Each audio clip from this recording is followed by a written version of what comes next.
Yo, what's up, dude? Not much, just got home, man. How were the brakes? Oh, dude, no better. Still screeching. Still screeching? Still screeching, bro. Damn, that's an L. Alright, Major L. I guess it's on to new brake pads? Yep, I'm gonna call in the new pads tomorrow and get those ordered up.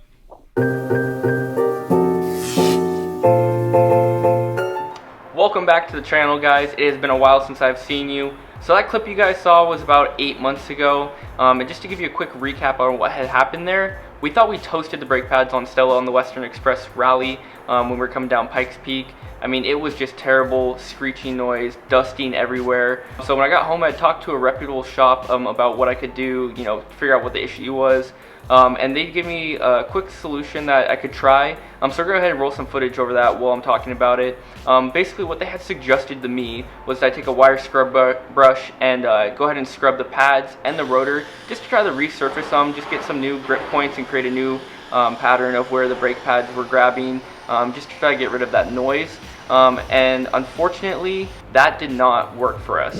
So the pads I currently have on the car are the Hawk HPS 5.0 pads, and they just have been terrible for me. I mean, there's no other way to put it. So after doing some research and talking to the guys at Rally Sport Direct, just kind of getting advice on what would be good for my driving style, I decided to go with the Stoptech Sport pads. This way it's going to be good for a little bit more aggressive street driving, also daily driving, because this is my daily. I didn't want something that was going to be strictly for the track. I would like to get out and do some autocross soon, but this way it's a nice mix and it's going to be very versatile. So I'm really excited to get these pads on and see if this is the remedy to my problem. So we've got the wheels off the car now, and it is time to get to work. We're going to go ahead and start removing the pads, and once we get all the pads removed, we'll come back and see you guys.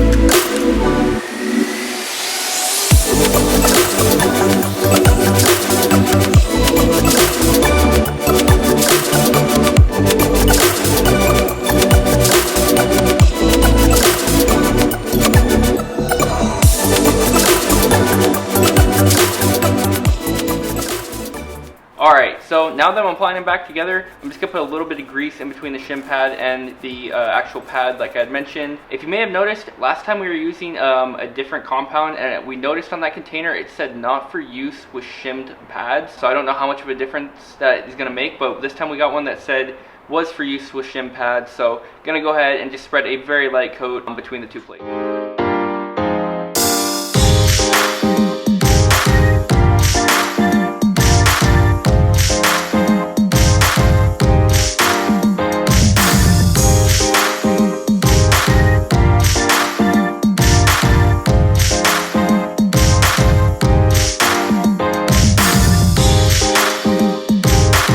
Light work, and we've got all the pads greased up. So now I'm going to go ahead and get these new pads into the calipers.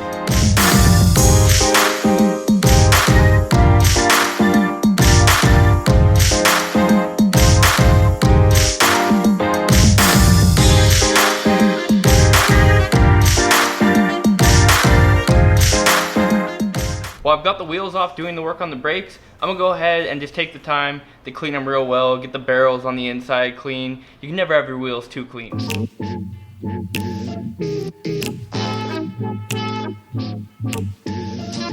Every time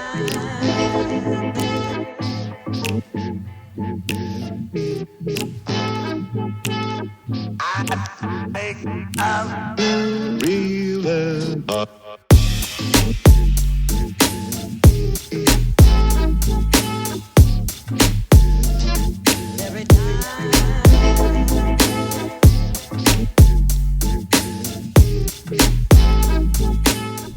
Alright, so got the wheels back on the car, torqued on. So now we're going to go ahead and go out and bed the brakes.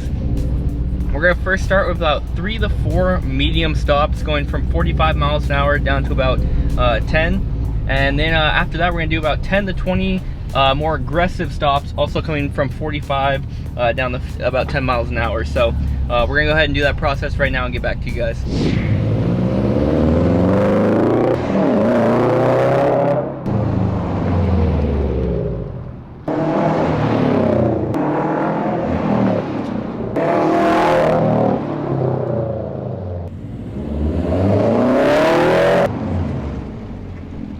that's going to complete the bedding process for us here. We're going to go ahead and drive for about 10 minutes, just let the pads and the rotors cool down, just to complete the process.